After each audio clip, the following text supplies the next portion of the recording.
Kisah Orang Kudus. Hari ini, tanggal 22 Juni. 1. Santo Paulinus dari Nola, uskup dan pengaku iman.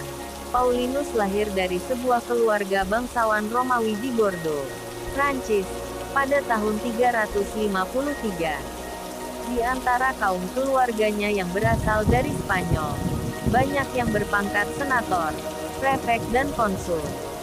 Bakat sastra yang dimilikinya serta pendidikan yang diperolehnya merupakan bekal dasar yang menguntungkan masa depannya. Ia menjadi seorang ahli pidato serta penyair masyhur yang dikagumi oleh Santo Hieronymus dan Agustinus. Meskipun masih sangat muda, ia diangkat menjadi senator di Roma, segera setelah ia menamatkan pendidikannya di sekolah tinggi. Tak lama kemudian, ia diangkat sebagai konsul di Nola menggantikan ayahnya. Di kota inilah untuk pertama kalinya, ia menyaksikan perayaan pesta Santo Felix, martir.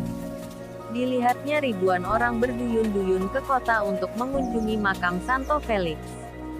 Paulinus terharu melihat orang-orang itu yang dengan tekun merenungkan keteladanan Santo Felix. Dalam perjalanannya ke Prancis dan Spanyol untuk mengurus miliknya, ia dipermandikan di Bordeaux, kota kelahirannya, oleh uskup Delfinus. Semenjak permandiannya ini, Tuhan mulai mencobanya. Kesengsaraan dan kesusahan turun silih berganti menimpanya. Tuhan menghendaki agar Paulinus melepaskan diri dari segala kemewahan duniawi dan sebaliknya erat bersatu dengannya. Ketika Paulinus berada di Spanyol, anaknya yang tunggal meninggal dunia. Hal ini sangat memberatkan dan menyedihkan hatinya. Tetapi dengan penuh kepercayaan dan ketabahan dihadapinya. Sekarang mengertilah dia akan kehendak Allah. Ia meminta nasihat kepada Hieronymus tentang segala pengalamannya yang pahit. Kepadanya Hieronymus mengatakan, "Putuskanlah hubungan dunia dan pelajarilah kitab suci." Maka Paulinus dan istrinya mengambil keputusan untuk hidup murni dan membagi-bagikan harta miliknya kepada para miskin. Corak hidup baru dijalaninya dengan sangat bijaksana, penuh bakti kepada Tuhan dan sesama. Pada tahun 394, Paulinus ditabiskan menjadi imam di Barcelona dan kemudian ia kembali ke Nola. Bersama dengan beberapa rekannya, Paulinus menjalani kehidupan sebagai biarawan. Ia bekerja mengolah tanah, berdoa dan menulis. Dari harta kekayaannya yang masih sisa, ia mendirikan sebuah gereja yang indah untuk menghormati Santo Felix. Pada tahun 409, Paulinus diangkat menjadi uskup Nola. Dengan bijaksana dan penuh cinta kasih ia membimbing umatnya. Ia berani membela umatnya dari segala rongrongan. Ketika Italia diserang oleh bangsa-bangsa Eropa Timur, Paulinus mendermakan segala hartanya untuk menebus umatnya yang ditangkap dan diperbudak. Setelah semua hartanya habis, Paulinus sendiri menyerahkan dirinya untuk dipenjarakan sebagai pengganti seorang umatnya. Tetapi tak lama kemudian ia sendiri dibebaskan. Setelah lama mengabdikan dirinya kepada Tuhan dan sesamanya, Paulinus meninggal pada tahun 431. 2. Santo Thomas More, martir. Thomas More adalah martir Inggris, negarawan dan pengacara terkenal. Ia menjadi lambang kebanggaan para pengacara. Ia lahir di London pada tanggal 6 Februari tahun 1478. Ayahnya Sir John More adalah seorang pengacara dan hakim pada mahkamah kerajaan. Ibunya Agnes Grange adalah seorang ibu yang saleh. Ketika memasuki usia remaja, Thomas memulai pendidikannya di sekolah Santo Antonius di London. Kira-kira pada tahun 1490, ia menjadi pelayan Kardinal John Morton, uskup agung Canterbury. Di sana ia mendapat pelajaran bahasa Yunani di bawah bimbingan William Grocyn. Setelah itu ia memasuki pendidikan dalam bidang hukum di London. Setelah menyelesaikan studi hukum itu, ia menjadi anggota parlemen pada tahun 1504. Minatnya pada sastra klasik sangat besar. Oleh karena itu ia belajar lagi karya-karya sastra klasik dari Aristoteles dalam bahasa Yunani.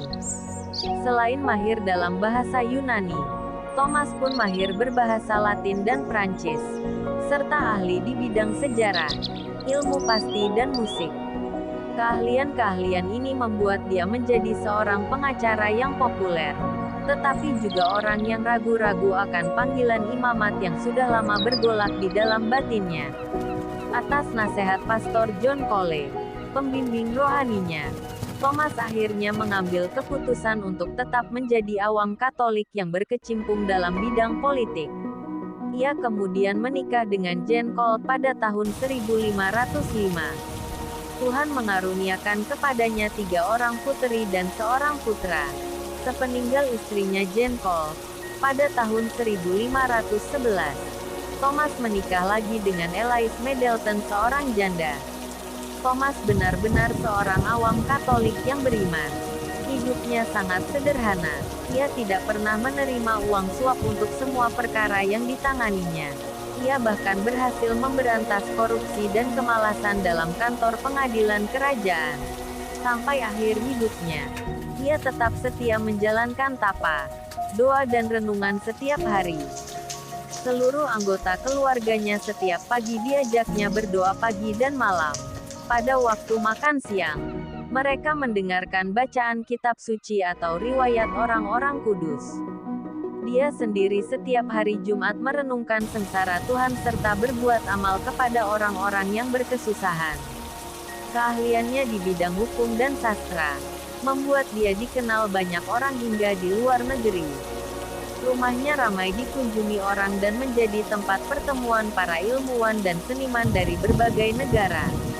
Rakyat jelata sangat menyegani dan menghormatinya. Oleh karena itu, demi keberhasilan usahanya untuk memisahkan gereja Inggris dari pengaruh Roma, Raja Henry ke-8 mengangkat dia menjadi kanselir kerajaan. Demi menunjukkan kepatuhan kepada raja, Thomas menerima tugas ini. Tetapi 3 tahun kemudian, ia mengundurkan diri sebagai protes terhadap tindakan Raja Henry ke-8 yang ingin kawin lagi secara tidak sah, dan ingin mengangkat dirinya sebagai kepala gereja di Inggris. Ia mengasingkan diri ke pedalaman. Karena tidak menghadiri perkawinan raja dengan selirnya, maka Thomas ditangkap. Namun beberapa hari berikutnya ia dibebaskan lagi. Ia dipanggil untuk mengucapkan sumpah setia kepada raja dan semua tindakannya, terutama sumpah untuk mengakui raja sebagai kepala gereja di Inggris. Ia bersama Uskup John Vesey menolak untuk bersumpah. Bersama Uskup John Vesey, Thomas dipenjarakan lagi. Harta milik keluarganya disita. Keluarganya sangat menderita karena peristiwa itu. Mereka meminta Thomas agar mengikuti saja kehendak raja seperti dilakukan banyak uskup. Tetapi Thomas menolak permintaan keluarganya itu dan tidak mau ikut bermain sandiwara. Ia dengan setia mengikuti bisikan suara hati dan keyakinannya. Atas pertanyaan hakim, apakah engkau menganggap dirimu lebih bijaksana dan jujur daripada uskup-uskup dan pembesar-pembesar kerajaan ini?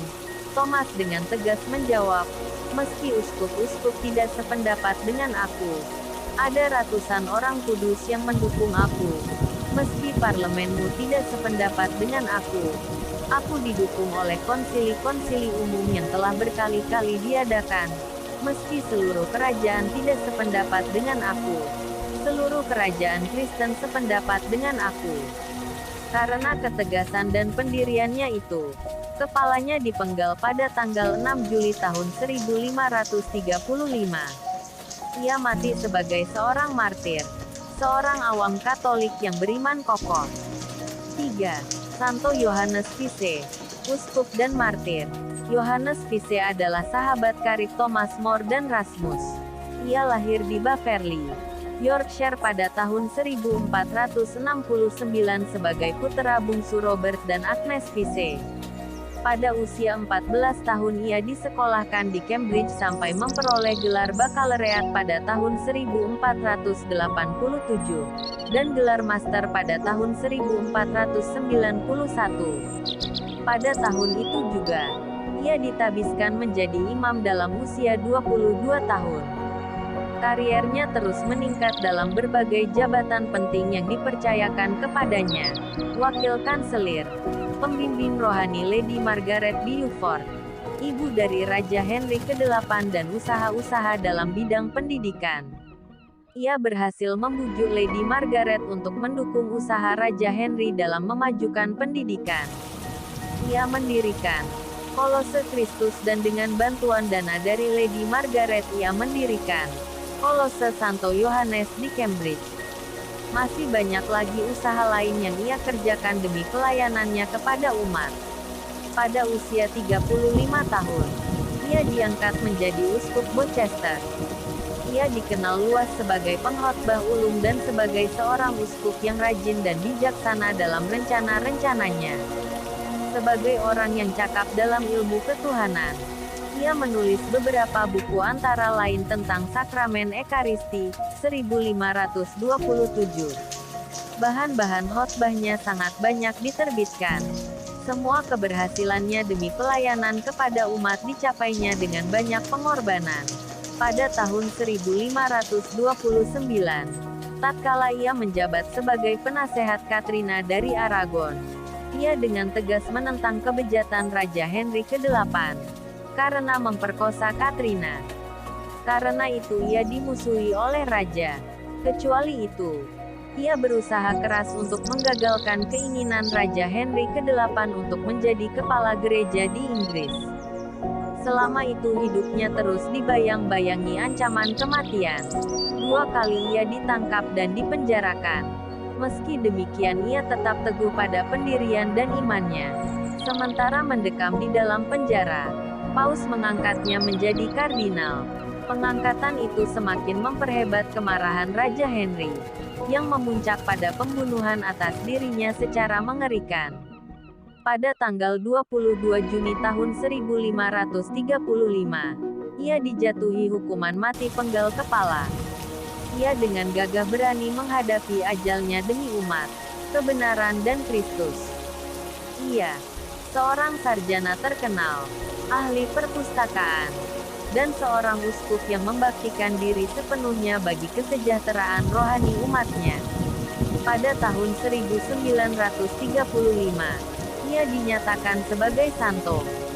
4. Beata Yulia Biliar, biarawati. Yulia lahir pada tahun 1715 dan meninggal dunia pada tanggal 8 April tahun 1816. Ia berasal dari sebuah desa kecil di wilayah Pukili, Prancis Utara.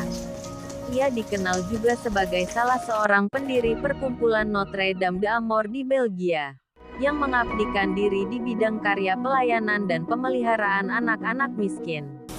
Bakat mengajar telah berkembang dalam dirinya semenjak kecilnya. Selagi masih anak-anak, Yulia mengajar katekismus kepada teman-teman sebayanya. Ketika usianya menanjak remaja, umur 14 tahun, ia sudah mengikrarkan kaul kemurnian hidup demi Tuhan. Perhatiannya kepada kepentingan orang lain semakin meluas. Selain tetap mengajar katekismus, ia pun mulai memalingkan perhatiannya kepada orang-orang sakit dengan melakukan kunjungan-kunjungan tetap. Di sana ia menghibur orang-orang sakit, dan berdoa bersama mereka. Suatu peristiwa pahit menimpanya ketika berusia 31 tahun. Tiba-tiba ia jatuh sakit, pincang dan cacat. Namun semuanya itu tidak memadamkan semangatnya untuk mengajar agama. Selama masa revolusi Prancis, ia dengan berani melawan kaum revolusioner yang anti-agama Katolik dan melindungi imam-imam dari bahaya pembunuhan. Karena tindakan-tindakannya ini, hidupnya sendiri pun terancam. Untuk menghindari bahaya atas dirinya, ia pergi ke Compiègne. Pada tahun 1794, seorang sahabatnya mengungsikan dia ke Amiens. Di sini Yulia menjadi pelopor dan penggerak sekelompok wanita saleh untuk melakukan karya-karya amal. Di antara mereka terdapat Francisca Blin de Bourdon, Viscountess de Gezaincourt yang menjadi sahabat Yulia. Bersama mereka Yulia mendirikan perkumpulan Notre Dame, yang kemudian berkembang menjadi sebuah kongregasi Suster Notre Dame. Kira-kira pada tahun 1803, mereka mendirikan sebuah sekolah Katolik untuk remaja-remaja puteri sebagai awal perkumpulan Notre Dame. Tujuan utama sekolah ini ialah mendidik remaja-remaja itu menjadi orang Katolik tulen. Meski demikian, sekolah ini pun dimaksudkan untuk mendidik puteri-puteri ini menjadi guru-guru agama Katolik. Semua kegiatan pendidikan ini dilaksanakannya dengan girang hati dalam keadaan tetap pincang. Pada tahun 1804, sesudah menjalankan doa novena selama 5 hari, Yulia disembuhkan secara ajaib. Ia mulai berjalan normal kembali setelah menderita selama 22 tahun. Karya mereka segera tersebar dan dikenal luas. Sementara itu, perkumpulan ini telah diubah menjadi sebuah kongregasi suster, yang dikenal dengan nama Kongregasi Suster Notre Dame, yang mengabdikan diri di bidang pendidikan bagi kaum puteri.